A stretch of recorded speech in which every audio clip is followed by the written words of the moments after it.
On the day that Queen Elizabeth died, nephew was the first one to alert the family group chat.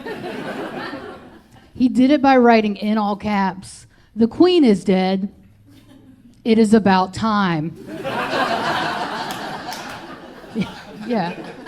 Yeah, and my mom's in the chat, right? His grandma, it's 3 generations. So she starts to respond. We see the dot, dot, dot, the ellipsis. It's coming, it's going. It's back again, it drops. She's probably typing with one finger, It's taking a little while. But eventually her message comes across and she just says, "Okay, I know that the Queen's family is responsible for some bad things. But I like to think of her as she was most recently, just an older lady who loved animals." It's a hot take from my mom, right? Coincidentally, also an older lady who loves animals and the Netflix series The Crown. Okay.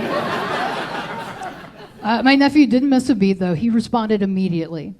"Loving horses and corgis does not make up for generations of genocide and colonialism." Yeah, and I responded, "Fire emoji." Fire emoji, fire emoji. Right? Because that is a fire take, and the Queen is in hell, okay? Later that night, I did DM my nephew, okay? Sent him some writings by an Italian Marxist. All via the Signal app. Let's keep it secure. I said, "Hey, you might be interested in the concept of cultural hegemony." And my nephew wrote back, "Yo, I'm 11. I'll get him later, right? I'm gonna wait till he starts his first job at a nonprofit. And they pay him in vibes, okay? He's gonna be ready for class war." I've been watching some reality TV. Anybody in here into 1900 House? Okay. Yeah. I've been watching Love Is Blind. People like this show? Oh, dead silence. Okay. You guys know what it is, though, right? Okay. All right. Well, stop the timer. Okay. Okay, so it's a dating show, right? They call it an experiment. It's a dating show where people meet and they get to know each other in these things called pods. There's a wall between them. They don't see each other. And so it's supposed to take out all the superficial elements and just let people get to know each other heart to heart, soul to soul, mind to mind. Sounds great. Yes. They are not supposed to see each other. It would be cheating, right? They're also not supposed to talk about what they look like. But there was a couple on a recent season that did that. And the man, he looked like a thumb, okay? The woman was cute, but she said to him, "Some people think I look like Megan Fox." Yeah, you guys know who that is, right? Okay.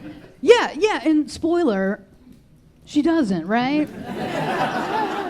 It's not a big deal, though, right? Like so few of us do, okay? Got other good qualities. But anyway, he hears this. He's so excited. He's in his pod. They give them little activities. He's doing a crossword puzzle. He's writing boner, boner, boner in every blank. He's got a boner. Netflix shows it, okay? Yeah, if you didn't know, okay, that's why the price went up, okay? 16% more boners. You got to pay for that, okay? So he picks her, why wouldn't he? They get along, she looks like Megan Fox. Fast forward to the big reveal where they finally get to meet each other. And I know the show is very well edited, but he turns to a producer and says, "She does not look like Megan Fox." Right, and that's sad, and I don't know if you know anything else about them, but they didn't make it. They are dead, okay?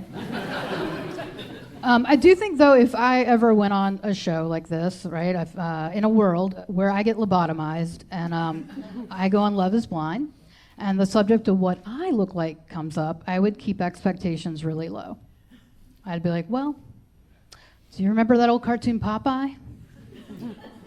They made a film about it. It's directed by Robert Altman. He also directed a 1967 film called Countdown, starring a young Robert Duvall, who had previously starred in the film adaptation of the novel To Kill a Mockingbird playing the character of Boo Radley, a hoarder, a recluse, a man with a bad haircut, who went on to save the life of a child named Scout while she was dressed like a ham, and that's what I look like.